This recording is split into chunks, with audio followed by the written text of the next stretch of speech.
Our Dalek construction continues with issues 35 to 42 of Hachette's Partwork series to build the iconic monster from Doctor Who.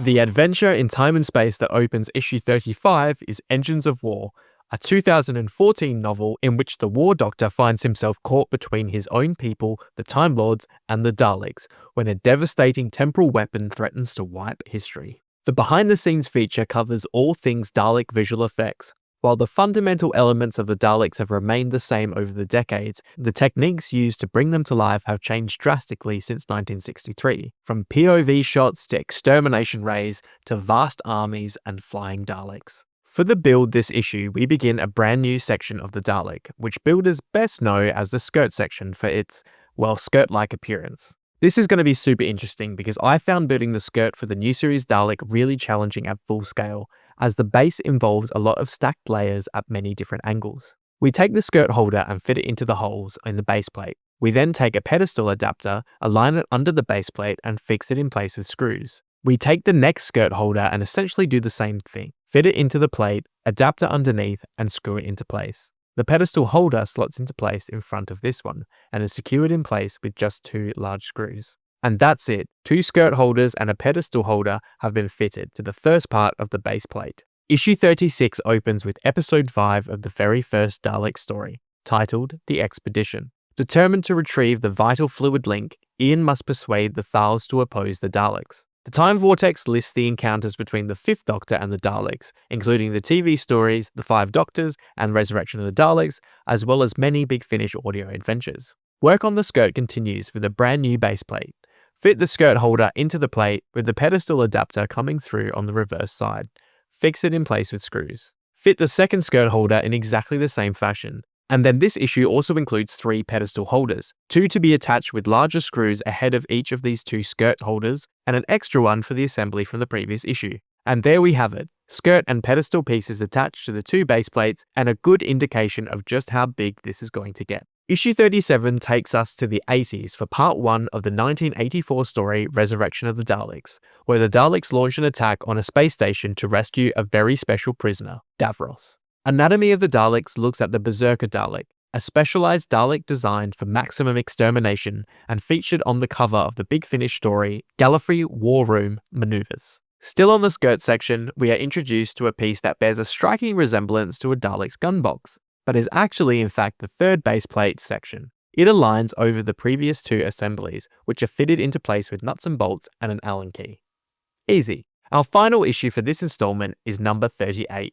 Begins with part 1 of the 1974 story Death to the Daleks, where the TARDIS is forced to land on a desolate and dangerous world of Exelon. The 3rd Doctor is also the topic of the Time Vortex feature, chronicling his battles with the Daleks and covering alternative futures, space wars, frozen armies, and alien worlds, as well as comic and audio adventures. The build this issue includes a socket spanner to tighten the nuts and bolts from the previous issue's assembly. We take a new base plate piece and fit a skirt holder into place, followed by a pedestal adapter underneath, fixing it in place with screws. A second skirt holder is fitted the same way, followed by a pedestal holder held in place with 2 larger screws. Our first adventure in time and space for this shipment begins at episode 4 of the 1966 story The Power of the Daleks. The colony rebels are convinced that they can use the Daleks to further their cause. The behind-the-scenes feature looks at the various Dalek toys and games released in the early years of Doctor Who, including an incredible Dalek playsuit by Scorpion Automotives, which would have been an epic gift to have in 1965. Work continues on the skirt section with another base plate assembly to join the existing pieces. Fit the skirt holder to the base plate and the pedestal adapter to the underside, then fix them together with the screws provided. Do the same with the second, longer skirt holder, fixing underneath through the pedestal adapter. Next, take the first pedestal holder and fix it to the base plate with the larger screws. Do the same for the second pedestal holder. The 3rd pedestal holder goes with the assembly from the previous issue, fixing it into place with the screws provided. And that's it, completing these 2 base plate assemblies. Issue 40 opens on Eve of the Daleks, the 2022 New Year's special, where the colony rebels are convinced that they can...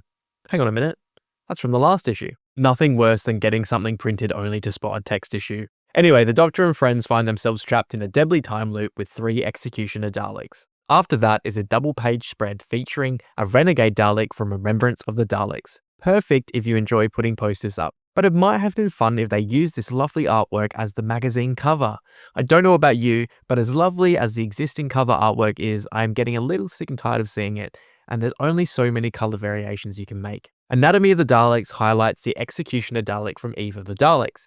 Born out of the Daleks' need to diversify their species and find new ways of surviving during the Time War, these Daleks were plain and simple assassins. The build continues with the skirt section, adding yet another base plate. This plate joins the previous assemblies together, lining up their holes and adding a bolt and nut to secure them in place. And that's it.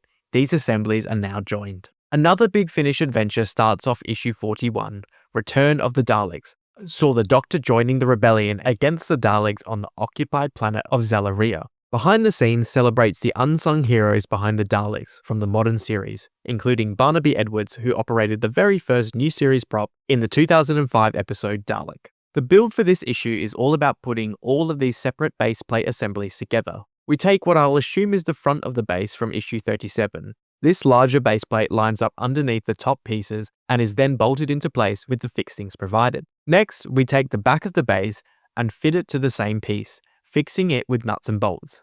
Make sure all the screws are secured with the socket spanner. And look at that, the final footprint of the Dalek. It's not as big as I thought it was. Hearing about other builders struggling to store this piece, I was a bit worried that this build might end up bigger than my workbench, but it's actually not as big as I was expecting. Issue 42 opens with The Ordeal, the 6th episode of the very first Dalek story. Ian, Barbara and the Thals must find a way through the mountains of Skaro to reach the Dalek city. Terry Nation is once again the subject of the behind-the-scenes feature, looking at his very busy schedule after the debut of his very first Dalek story, including The Keys of Marinus and then The Return of the Daleks later in 1964. Nation apparently was keen to end it on a high with that story, but was asked by the BBC to come back with The Chase in 1965 and then the 12-part Dalek epic that was The Daleks' Master Plan. We round off the base plate assembly by completing the other side of the base. The long base plate lines up underneath the rest of the assembly. Fit the hex screws together through each of the holes and secure them together with a nut. Again, remember to tighten them with a socket spanner. And there we have it. All 8 sections of the base plate are now joined together. Next issue looks set to include a few additional pieces for the base plate, and I suspect we've got quite a few issues to go before we round off this base. I'm so intrigued to see how this base comes together, and I wonder if I can implement some of the structure for a future full-size build. If you're enjoying watching this build, let us know in the comments below. Thanks for watching, and until next time.